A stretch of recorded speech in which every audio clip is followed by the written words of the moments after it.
domingo 5 de abril y vamos con otra conversa en cuarentena de Universo Centro en compañía de Pascual Gaviria, y hoy queremos dar una mirada a la situación de nuestros países hermanos en América Latina, en este caso de Argentina y de Ecuador.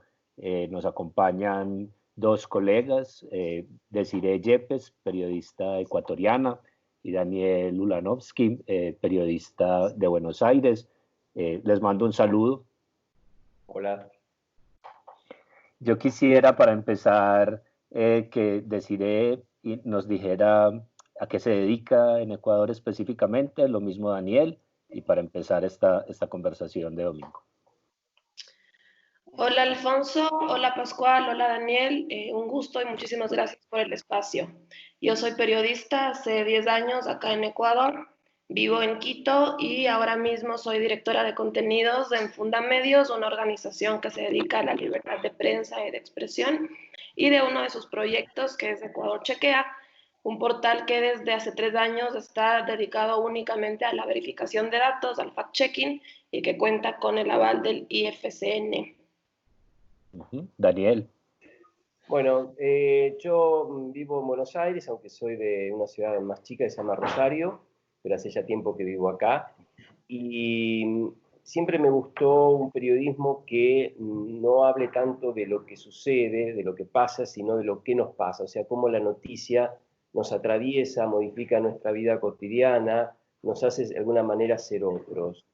Y en ese sentido, bueno, edito en el diario Clarín, acá en Argentina, una sección semanal que se llama Mundos Íntimos, que como su nombre lo dice, trata de entender un poco qué es lo que nos va sucediendo vis-a-vis de la noticia, o sea, de qué manera nos reconfigura, para decirlo en difícil. Muy bien, le doy paso a Pascual para que iniciemos la conversación. Bueno, buenos días a los dos, Alfonso. Yo quería empezar que ustedes nos contaran un poco cómo empezó para ustedes todo este tema. Yo recuerdo, por ejemplo, nosotros aquí tuvimos el 6 de marzo nuestro primer caso, el caso cero que llaman, y personalmente me acuerdo que el 14 de marzo estábamos ya como asustados con el tema, como intentando una cuarentena personal, autoimpuesta, diciéndole a mucha gente que no creía en el cuento la seriedad que esto tenía, y muy rápidamente, en 3 semanas, esto nos puso en otra órbita. Me gustaría que nos contaran ustedes cómo fue ese proceso de simplemente seguir las noticias de China, seguir las noticias de lo que iba llegando, y muy pronto, de un momento a otro, darnos cuenta que esto estaba encima y que tenía mucho que ver con nosotros y con nuestra cotidianidad y con nuestra vida. No sé, si quieres arrancar tú. Vale. Bueno, en Ecuador hasta hace 3 meses, al inicio del año, el coronavirus era un tema que estaba en China y que no nos implicaba prácticamente en absoluto. Era una conversación distante, lejana, que hacía parte de los noticieros en su sección de internacional y no mucho más. Al poco tiempo hubo un primer caso de sospecha que ya encendió ciertas alarmas y ya dio luces de cómo la sociedad, la ciudadanía, empezaría a reaccionar con cierto alarmismo, corriendo a los centros comerciales para abastecerse antes de que haya una notificación formal, y en mi caso, periodísticamente hablando, con una avalancha de contenidos falsos. O sea, desde entonces ya se empezaron a desarrollar ese tipo de contenidos. Una vez que se descartó este caso, bajó un poco la situación hasta el 29 de febrero, que fue un sábado además, cuando se confirma a la primera paciente cero aquí en Ecuador, una señora que había llegado desde España, una mujer de 71 años, a Guayaquil. En ese momento empezó, yo diría, un caos que no ha cesado un mes después. La situación evidentemente en Ecuador se complicó muchísimo, somos ahora mismo uno de los países de Latinoamérica, sino el que más, con la mayor cantidad de casos per cápita. El tema de la mortalidad de la enfermedad acá en el país también ha sido un tema que nos ha merecido muchísima atención. Y de un momento al otro, a partir del 16 de marzo, nos empezamos a dar cuenta que este era un tema que nos tocaba, y no solo que nos tocaba, sino que nos dolía. En las últimas 2 semanas hemos perdido 4 colegas periodistas a causa del coronavirus. Un par de ellos con sintomatología y personas que ni siquiera se han podido hacer la prueba porque la situación en nuestro país está bastante desbordada. Entonces, en términos humanos, esto ha sido un golpe y enfrentarnos a una realidad que no conocíamos.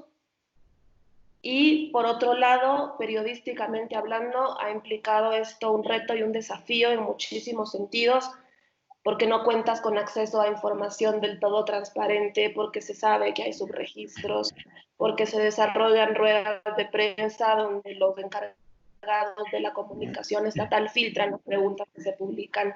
Entonces creo que esto nos implica una serie o sea, repensarnos el oficio como tal, y el reto además de hacer periodismo desde casa, ¿no? Sí, Daniel, ¿cómo ha sido en tu caso esos primeros días? ¿Cómo fueron? Bueno, yo creo que acá en Argentina primero, quizá como en muchas otras partes, se tomó con bastante liviandad. Es cierto que era un virus nuevo, que es más fácil hablar desde hoy que desde aquel momento, es hacer un poco de historia contrafáctica, pero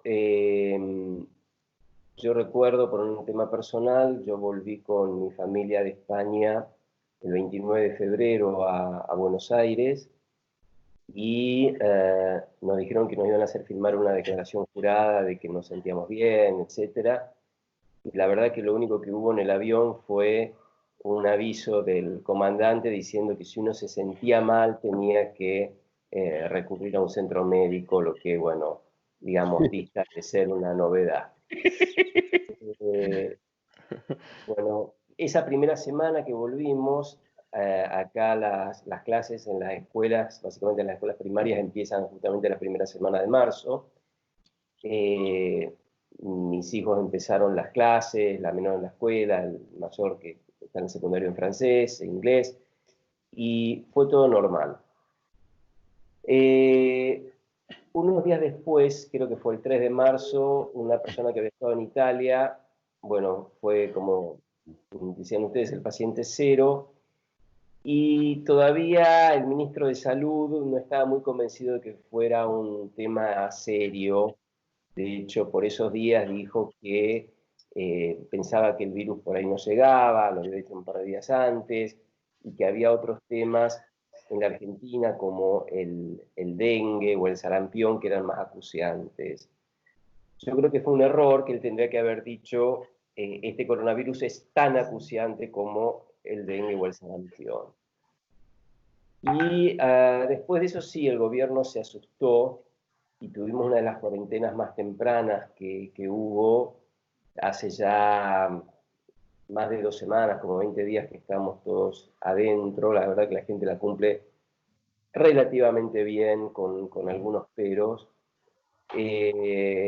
Pero me parece que hay un gran interrogante digamos, de los hombres, de las mujeres, vinculado a qué pasa el día después, porque la cuarentena, para aquellos que la podemos cumplir porque tenemos una casa de material y porque podemos de alguna manera estar, entre comillas, aislados, es posible. Hay otra parte de la sociedad que vive en barrios muy humildes, en formas muy precarias, donde el aislamiento es más grave si hay 8 personas en una habitación que estar afuera en la calle, posiblemente.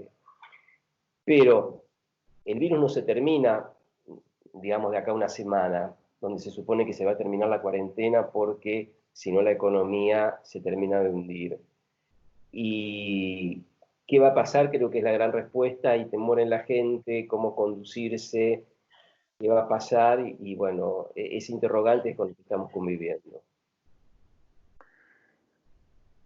Pascual, no sé si un poco hacemos como una comparación entre los 3 países en términos de cómo estamos. Entre todos 3 hay una diferencia de unos pocos días entre ese caso cero, quizás Ecuador unos días antes, 3 de marzo Argentina, 7 de marzo Colombia, estamos muy cerca. En términos de casos detectados y de muertes, Argentina y Colombia han tenido pues esa famosa curva muy pareja, alrededor de, pues estamos hoy 1.400 casos, Argentina con alrededor de 40 muertos, Colombia alrededor de 30 muertos. La diferencia la hace Ecuador, ¿no? Más de 3.000 casos, más de 170 muertos, ¿no? Pues sí, o sea, como lo mencionaba hace un minuto, el coronavirus en Ecuador dejó en evidencia muchas cosas. O sea, partiendo desde la capacidad del Estado como tal para atender este virus, partiendo también de las necesidades sociales para poder respetar esta cuarentena. El lugar que se convierte en Ecuador en el epicentro del COVID de los casos es Guayaquil, la segunda ciudad más importante del Ecuador y quizá el corazón económico de este país. Sin embargo, gran parte de su población son personas que viven del día a día, que viven del comercio informal y que están subempleadas. Son personas que no pueden quedarse en su casa. Son personas que si es que hoy no salen a vender, a trabajar, no comen. Entonces es muy difícil que se cumpla como se pretendía este nivel de aislamiento. Inicialmente también hubo cierto nivel de sensación de confianza, es decir, de verlo lejano todavía. O sea, de no pasa, de no me va a pasar a mí, y si pasa, no pasa nada. O sea, porque también había esta idea de que el COVID afectaba únicamente a personas mayores y eran dentro de estas personas mayores una minoría las que podían perder la vida. Nosotros en Ecuador hemos visto que no. O sea, el rango de personas que mueren es un abanico en realidad bastante diverso. Hay desde niños con sospecha de coronavirus que murieron hasta personas en efecto muy grandes. Creo que lo más terrible ha sido cuando los medios nos han mostrado, como yo les decía, esta otra realidad, que es la de las personas que ni siquiera pueden ahora mismo acceder a un entierro o a un levantamiento digno de la persona que muere en su casa. No es que antes en Ecuador no morían personas en su casa, sí morían, y eso te da la estadística. El problema es que ahora el sistema sanitario está tan colapsado que no se da abasto para ir a retirar a estas personas de modo temprano de los lugares en que fallecieron. Entonces, te encuentras todos los días con la noticia de que hay personas o cadáveres que siguen esperando en la vereda, que siguen esperando dentro de una casa, que han pasado 4 días y no los han ido a retirar. Entonces, de manera profesional, o sea, ya hablándote de lo que ha sido también la experiencia, por ejemplo, en la verificación de contenidos falsos, esta es la primera vez en que yo me he encontrado con contenidos que de entrada yo los hubiera dado por mentiras. O sea, por videos de cadáveres apilados y de entrada hubiera dicho, no, eso no es Ecuador, o sea, imposible. O fotografías de gente muerta en la vereda y también hubiera dicho, no, eso es un montaje. Y cuando haces el proceso de verificación y lo cotejas con las propias autoridades, concluyes que es cierto, que está pasando. O sea, por primera vez, contenidos que hubiéramos dado por falsos son reales. Y eso nos ha enfrentado a nosotros mismos también a entender cómo está funcionando nuestro país y es bastante triste. Nos preguntamos... Sí, Daniel. ¿Le puedo hacer una pregunta de Sirén? Claro. Yo veo en Argentina y en otros países que cuando hay situación de crisis muy fuerte como ahora, resurge el debate de cómo vincularse con el ejército, que es una organización que por una parte mucha gente la recela y por otra parte mucha gente la pide, la requiere en momentos de crisis extrema. Y ahora, de hecho, acá el ejército está dando cosas que pareciera increíble en otro momento, comida en algunos lugares de mucha pobreza. ¿No se ha pensado en Ecuador en usar el ejército para retirar los cadáveres? No por el momento. El ejército está apoyando en todo lo que se refiere también al control del cumplimiento del toque de queda. En Ecuador a escala nacional es desde las 2 de la tarde hasta las 5 de la mañana. Ahora mismo se están adecuando espacios más bien para poder atender a las personas que tienen síntomas.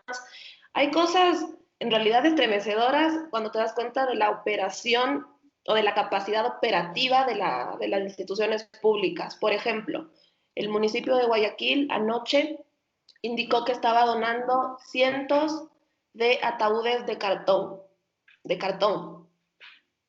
Ese es el nivel al que nos estamos enfrentando en Ecuador. O sea, la miseria en un espectro enorme. Las iniciativas que sí han surgido para poder ayudar, entregar comida, donaciones a estas personas de escasos recursos, a las que en efecto se les complica muchísimo quedarse en su casa, han llegado desde la sociedad civil y han sido cruzadas enormes y que creo que es sumamente importante destacar. Ha sido la gente de a pie que se ha organizado, que y de manera colectiva ha logrado involucrar también a la empresa privada, sin duda ha contado también con el apoyo de la institución pública para poder extenderse y de ese modo poder llegar a puntos que antes hubiera sido muy complicado, pero todavía resulta insuficiente, todavía ves que esto además se sigue agravando y por lo tanto no tienes luces de por dónde podría frenarse. Nosotros todavía estamos en ese momento en que de manera literal un día a la vez no sabemos con qué nos encontremos mañana. Deciré sobre la pregunta de Daniel, vi que el gobierno había encargado, no sé si a un policía, a un militar, de la entrega de cuerpos en Guayaquil. Al ver esto desbordado, en un momento no sé si encargaron a un militar o a un policía. Leí algo sobre el tema ayer. No, la persona que está a cargo de la entrega de los cuerpos, del levantamiento de los cuerpos es Jorge Water. Esta persona es el presidente de BAN Ecuador, es una institución pública y que está dando apoyo. Por ahora él es como el líder, la persona que está desarrollando la estrategia para hacer este levantamiento muchísimo más fácil. Pero en términos logísticos, eso también es lo que hay que comprender, es que no se puede dar abasto. O sea, son datos que logísticamente no hay suficientes camiones o camionetas de medicina legal para ir a hacer los levantamientos del cuerpo. El procedimiento para reportar la defunción de una persona todavía es engorroso, lo que implica que la familia de las víctimas deban moverse entre una institución y otra hasta que finalmente puedan tener el documento que les permita que esta persona sea que sea enterrada. Entonces, sí. Decir, yo creo que nos preguntamos todos qué pasó en Guayaquil, por qué se regó esto de esta manera. Tiene el 70% de los casos en Ecuador, si no estoy mal. En Bogotá, sí. En Colombia, en Bogotá concentrado más o menos el 46% de los casos. También es algo que marca, digamos, la manera como se está desarrollando la epidemia acá. Pero lo de Guayaquil sorprende por esa magnitud, el 70% de los casos del país, y por la manera, ¿verdad?, como desbordó a las instituciones. ¿Por qué fue ese foco tan fuerte? ¿Hay una idea? Hay algunas explicaciones que se intentan ahora mismo todavía elucubrar. Y de hecho, tal como ustedes lo mencionan, esta mañana ya son 2.524 los casos solo en Guaya. Muchísimo. Del total de 3.600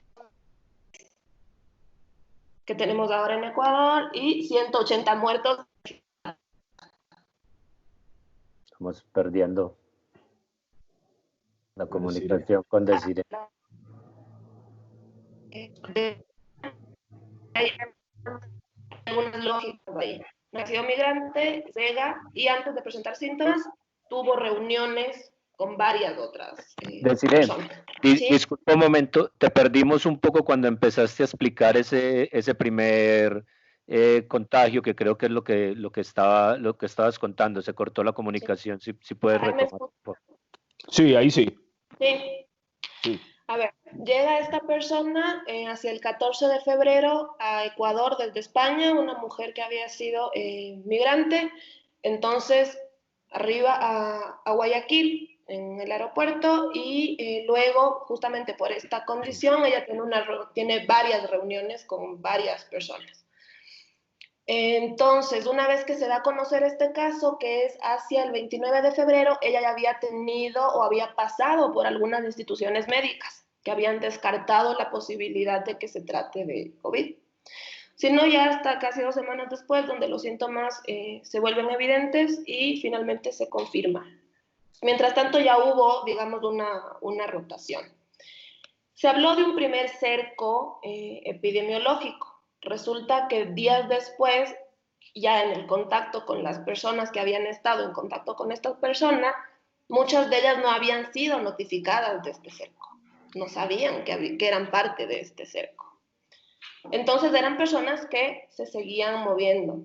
De hecho, una de estas personas que fue notificada de manera tarde, que era parte del cerco epidemiológico, muere al día después que la paciente cero, había sido su hermana. Es decir, la paciente cero muere hacia el hacia la segunda semana de marzo, si no estoy mal, hacia el 16 más o menos, y su hermana muere al día siguiente.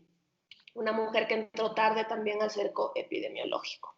Cuando se conoce este primer caso, al primer día cancelan todos los eventos masivos en Guayaquil y en Babahoyo.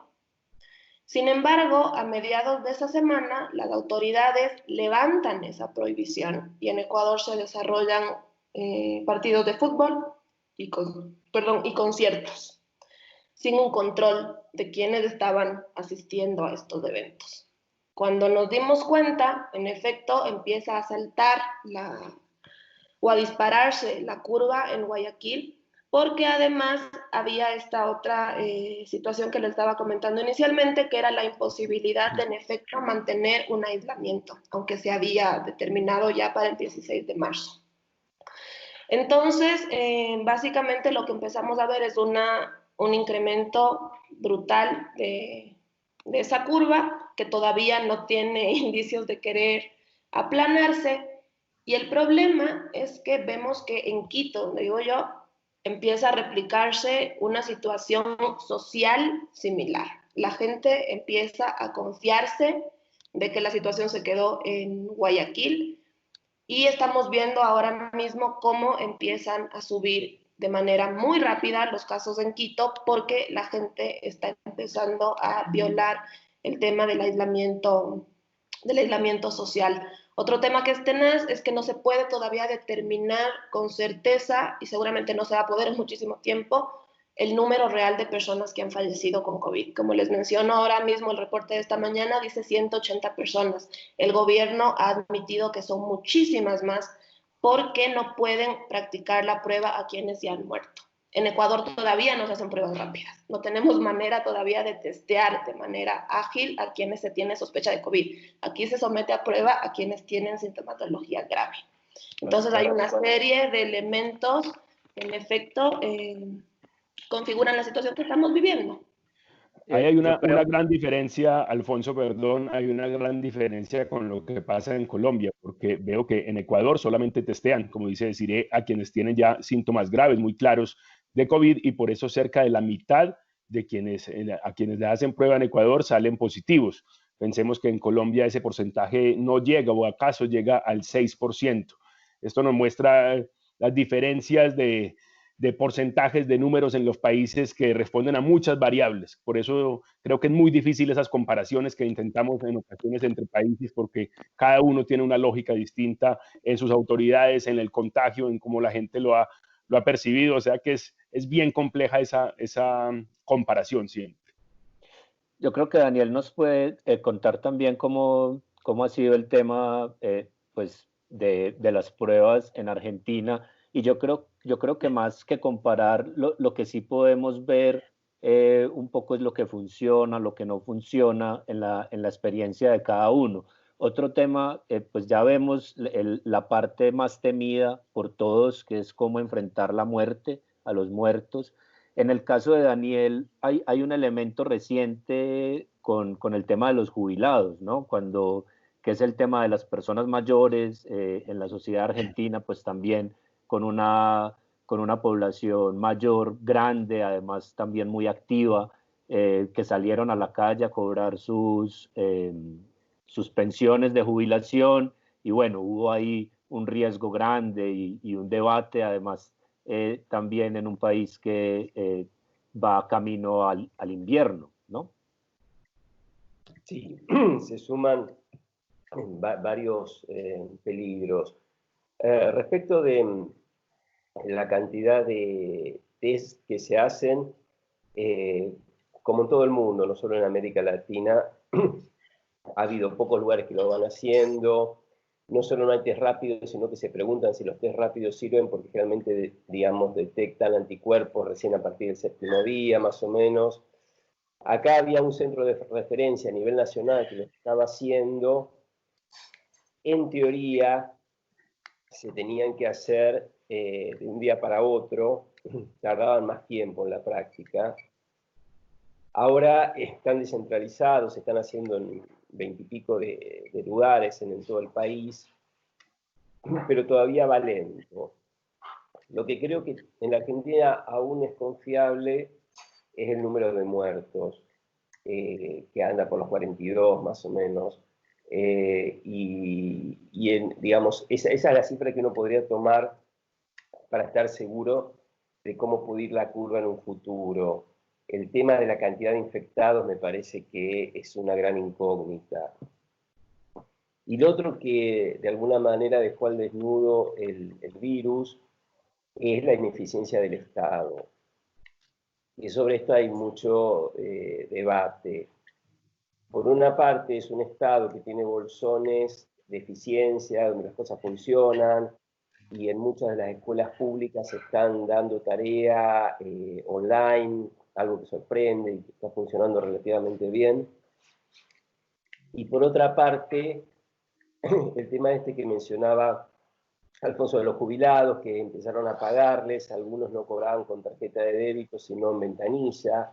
A nadie le queda claro por qué en el 2020, cuando la tarjeta de débito ya es una cosa que tiene varias décadas, no es un invento de los últimos meses, la gente seguía cobrando así. Yo creo que también había un entramado de intereses, al gremio bancario le interesaba que sigan cobrando porque pone un cajero que es un afiliado más, a la gente le gusta el efectivo porque muchos comercios no le aceptan la tarjeta de débito porque si no tienen que declarar la venta y a menudo no la hacen. Entonces ahí había un estado ausente que, claro, de un día para otro no se puede mejorar. Se podría haber hecho, sin embargo, algunas cosas bastante sencillas, como se empezaron a hacer después, de poner en las calles donde están los bancos, que están cortadas, algunas sillas para que la gente se siente y espere distanciada, porque claro, gente de 70, 80 años esperando 3, 4 horas, ya con un clima no frío, pero sí fresco, es absurdo. Eso ahora se mejoró un poco, hicieron algunos sistemas un poco básicos, pero relativamente eficientes, que se van llamando a los jubilados por el número de documento, entonces no van todos el mismo día, lo que era un absurdo total.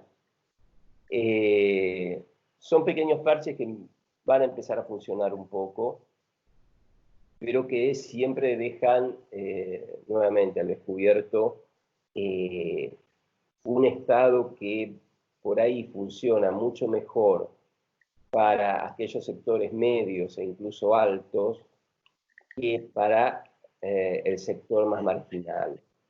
Y en ese sentido Argentina es un ejemplo, creo que debe haber otros países en América Latina donde a lo mejor hay algunos laboratorios de punta donde uno puede renovar el documento o el pasaporte en pocas horas, en una oficina muy primer mundo y todo muy bien, pero que a la vez el centro de salud que está en el barrio de emergencia no tiene insumos básicos. Esa tirantez, ese debate interno en cómo funciona el Estado está muy en boga. Daniel, ¿cuántas pruebas se hacen en Argentina diariamente en promedio, más o menos? Aquí en Colombia ha habido un debate también grande con las pruebas y un seguimiento al tema y el promedio en la última semana son más o menos 1.800 pruebas y se han hecho como 24.000 en total. ¿Cómo están dando el tema ya? No, la verdad que no tengo ahora el dato exacto, porque hay que buscarlo con cierta precisión, porque no los están dando de manera precisa. Uno tiene que sumar los que dieron negativos, los que dieron positivos. Sí, igual acá, es exactamente igual. Era más sencillo cuando había un solo centro, curiosamente, a nivel nacional, porque los otros que están en las provincias no lo están dando tampoco, no hay alguien que reúna. No son cantidades enormes. Cuando uno ve dónde está Argentina en el concierto mundial en cantidad de población testeada, es poca la población. Alrededor sí lo que están diciendo con cierta claridad es que 1 de cada 4 test que se hacen da positivo. Ya. En general lo que se sabe es que cuando una persona tiene algún síntoma, sacando que los síntomas ya sean graves, se espera un par de días a ver si evoluciona bien y si no es, digamos, un cuadro febril por otra causa. Si la persona no sigue bien, se le hacen los tests. Les quería preguntar a los dos por el tema de legitimidad en esas cifras. Ya Desiree nos dijo que en Ecuador creo se ha ido perdiendo poco a poco esa legitimidad de las cifras oficiales, sobre todo con el tema de las muertes. Y no sé si en Argentina todavía se conserva cierta credibilidad, cierto respeto. Creo que esto es clave para gestionar este tipo de emergencias. Creo que en Colombia todavía también hay un cierto respeto, un recelo de siempre frente a las cifras oficiales, pero cierto respeto y credibilidad. No sé en sus países cómo está esa relación de ciudadanía, de desconfianza frente a lo que se dice por parte de comunicados oficiales y autoridades. Bueno, en Ecuador el viernes en cadena nacional el presidente Lenín Moreno lo dijo. O sea, dijo, esto es mucho más complejo de lo que las cifras y de lo que los datos ahora mismo nos demuestran, porque en efecto son muy pocas las pruebas que estamos ahora mismo en capacidad de realizar.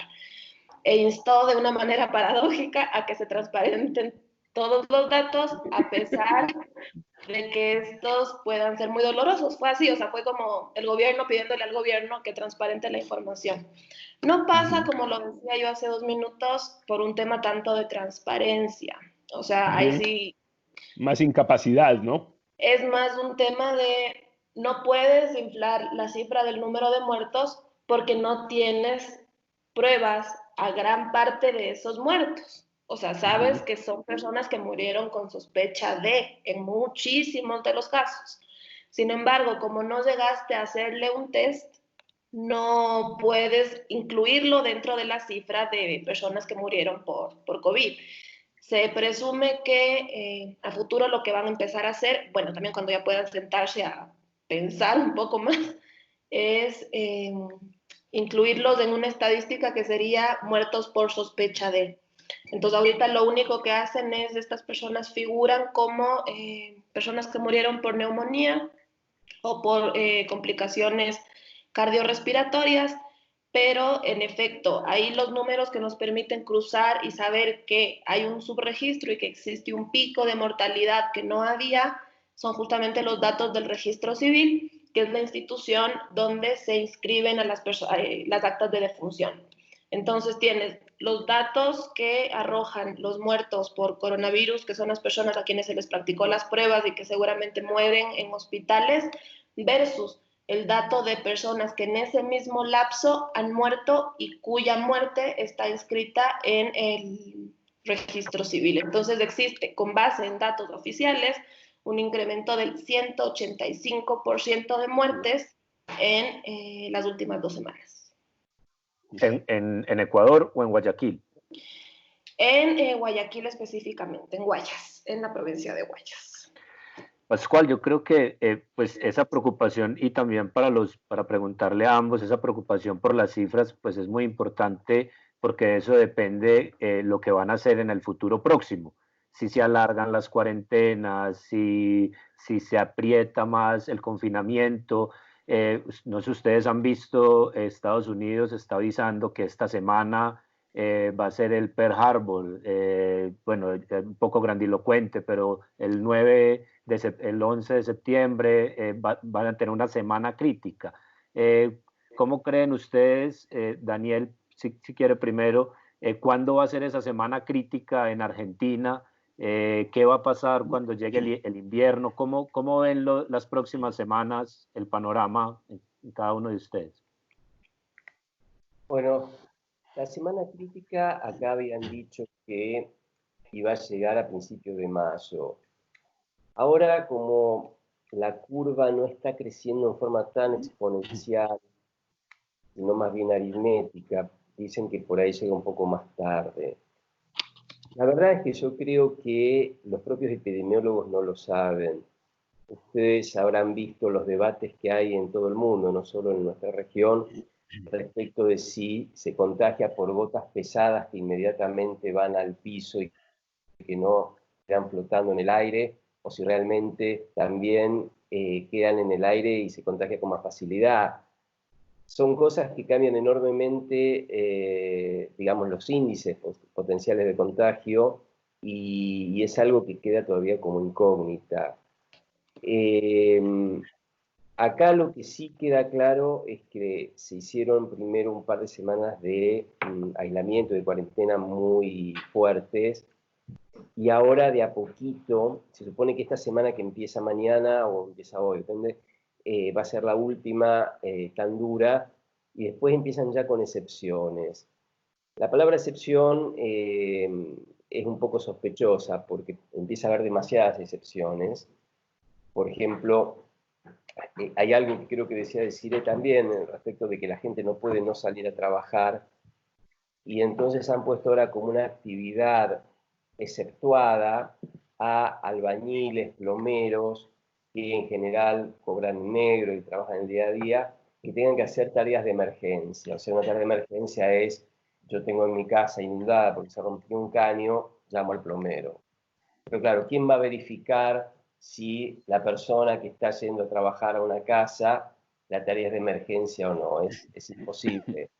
Yo creo que se empieza a hablar y el gobierno ya comentó el tema de las excepciones a partir de la semana que viene, próxima, porque la gente está socialmente con muchos problemas. De hecho, esa cola de jubilados de las que hablábamos hace un rato muestra que entre cobrar el dinero y cuidarse de la enfermedad, la gente opta por cuidar el dinero porque el dinero es la salud ya. Voy a comer, voy a comprar los remedios, lo otro es una potencialidad.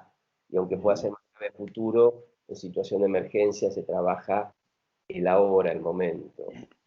Eso es lo que en este momento uno puede intuir, que la cuarentena acá en las próximas semanas se va a ir abriendo por una necesidad económica muy desesperante.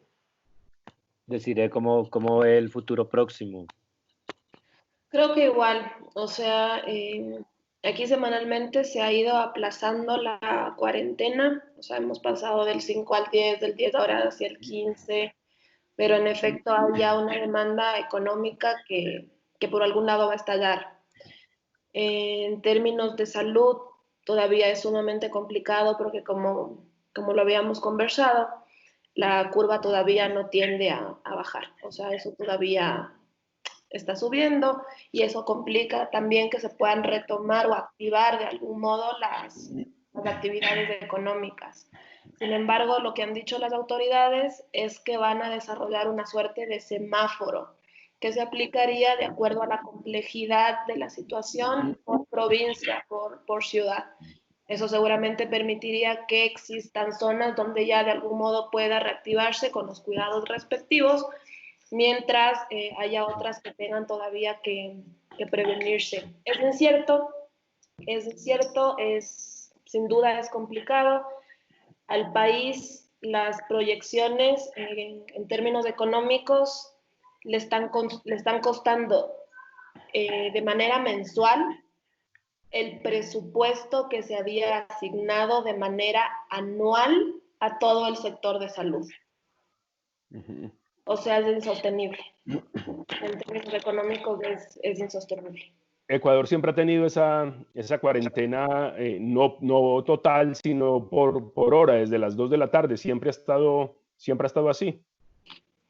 No, a ver, en Ecuador funciona así. Está el aislamiento social, que implica, por ejemplo, la jornada de trabajo no presencial. Eso se activó desde el 16 de marzo. Esto significaba que en su mayoría quienes podían trabajan desde casa y únicamente se mantienen activos los sectores ahora mismo de emergencia. Salud, supermercados, mercados y farmacias, o sea, no más, y bancos, perdón. Y a partir de eso, el toque de queda, que es esta imposibilidad, ¿no?, ya de salir. En la primera semana el toque de queda fue desde las 7 de la noche. A los 5 días esto se cambió y empezó a ser ya desde las 2 de la tarde, pero se mantiene este aislamiento. O sea, la jornada de trabajo y demás, esto no ha mutado todavía. Ya. No sé, Alfonso, si hablamos un poco de política y de cómo perciben los ciudadanos lo que han hecho sus gobiernos. Aquí que teníamos un gobierno nacional con todos los problemas de popularidad, que estaba por allá caído en el 20% casi, ha subido en la gestión de la crisis a cerca del 45%, una especie de efecto de que esto lo logramos juntos, hace ver a los gobernantes también de otra manera. No sé cómo ha sido en el caso de Argentina y de Ecuador. Bueno, acá el gobierno todavía tenía popularidad cuando empezó esto, porque es un gobierno relativamente nuevo, asumió en el mes de diciembre, lo que hace que todavía no tuvo mucho desgaste. En general, la gente está bastante conforme con la forma en que se está gestionando la crisis, con algunos peros, desde ya el tema de los jubilados y algunos otros. Pero mayoritariamente no pareciera que haya una disconformidad grande con el gobierno, con siempre bolsones de protesta. Acá, como en muchas partes, a las 9 de la noche se aplaude a los médicos, y ahora hay grupos que a las 9:30 están haciendo cacerolazos para que los políticos se bajen los ingresos o se baje el gasto ineficiente del Estado. Y el presidente entró en un debate, dijo que no lo iba a hacer porque ellos están trabajando y viven de su sueldo, que no son, digamos, personas especialmente adineradas las que están en el gobierno, etc. Creo que el reclamo de la gente viene por algo un poco mayor, no tanto por el sueldo, sino por toda una parafernalia de gastos que hay al lado. Uno puede tener un diputado, que es muy legítimo que esté, que tenga su salario y su trabajo, pero después tiene a lo mejor una cantidad de asesores que parece casi limitada, o a lo mejor hay una biblioteca del Congreso de la Nación que tiene más empleados que la del Congreso de Estados Unidos. Entonces, hay bolsones que de alguna manera se fueron usando con lógica populista, que también es gasto estatal. Ahora, claro, tampoco se puede dejar a esa gente sin trabajo de un día para otro, entonces, nuevamente, esto muestra un Estado que no está funcionando bien y que ojalá aprendamos a futuro. Pero para una respuesta concreta, el Estado se está manteniendo, o el gobierno se está manteniendo con bastante credibilidad en este momento en Argentina. Deciré. En el caso del gobierno ecuatoriano, bueno, es un gobierno que ya estaba golpeado, ¿no?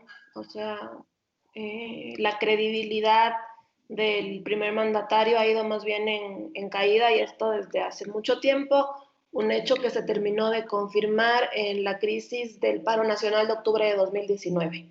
Ya para entonces la situación fue muy complicada en términos políticos. Esto lo único que ha hecho es exacerbar eso, como esa insatisfacción.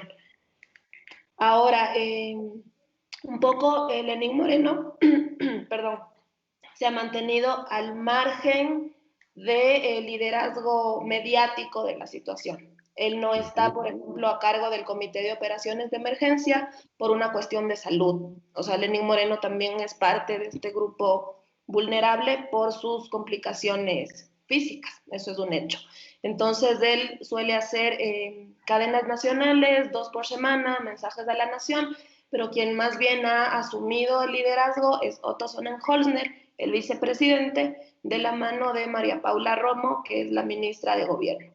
Entonces, entre los dos se encargan de la mayor parte de la vocería, de las visitas a los distintos sitios. Como les decía, como gobierno les toca asumir una crisis económica para la cual evidentemente no estaban listos. En el caso ecuatoriano nos golpea de manera directa y brutal la caída en el precio del petróleo.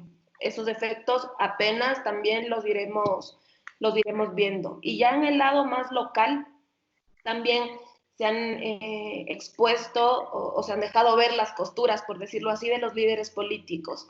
En el caso de Cynthia Viteri, que es la alcaldesa de Guayaquil, el epicentro ahora mismo del coronavirus, tuvo inicialmente una posición como muy localista, incluso llegó a irse en contra de una de las decisiones del gobierno y bloqueó la pista del aeropuerto de Guayaquil, lo que implicó un tema a escala internacional bastante polémico. Ahora mismo tiene COVID, entonces no ha estado al tanto o al mando de manera tan directa de lo que está pasando.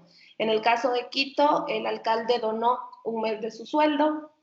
A los asambleístas se les ha pedido también lo mismo que mencionaba Daniel en Argentina, de ceder por lo menos parte de sus ingresos, y ellos han dicho lo mismo, ¿no? Son personas que viven de su salario, no lo van a hacer, entonces ahí está, la asamblea sesiona, pero no está teniendo un papel activo.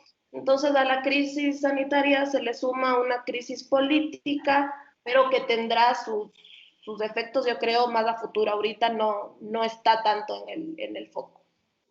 Alfonso, yo creo que vamos a ir terminando, pero yo quería preguntarle a Daniel por su tema de intimidad y de mirar hacia adentro. Creo que en este momento ahí sí que es bien importante y en este momento sí hay mucho que contar hacia adentro. Todo está pasando allá.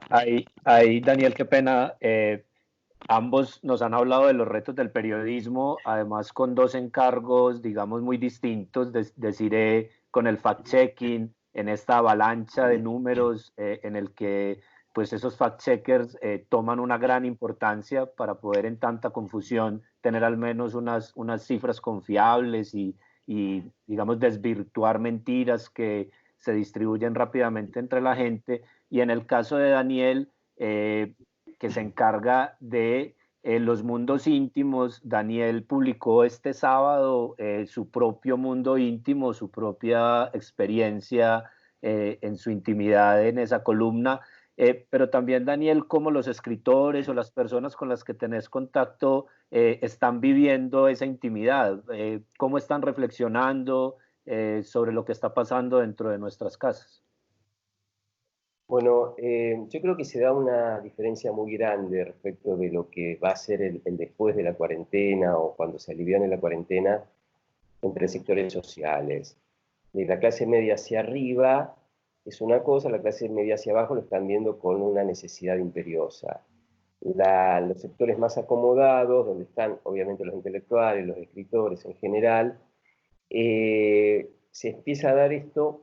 ¿Qué pasa cuando tenga que volver a salir a la calle y el contacto con el afuera y el otro?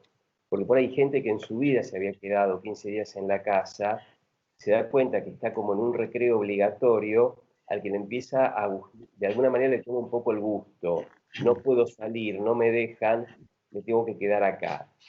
Claro, mientras lo puedan soportar económicamente o trabajar online, más o menos funciona. Y viene la cuestión del temor, el temor a qué va a pasar cuando tenga que tomar el colectivo, el subterráneo, cuando tenga que estar con otras personas cara a cara y el distanciamiento social de 2 metros se vuelve una utopía.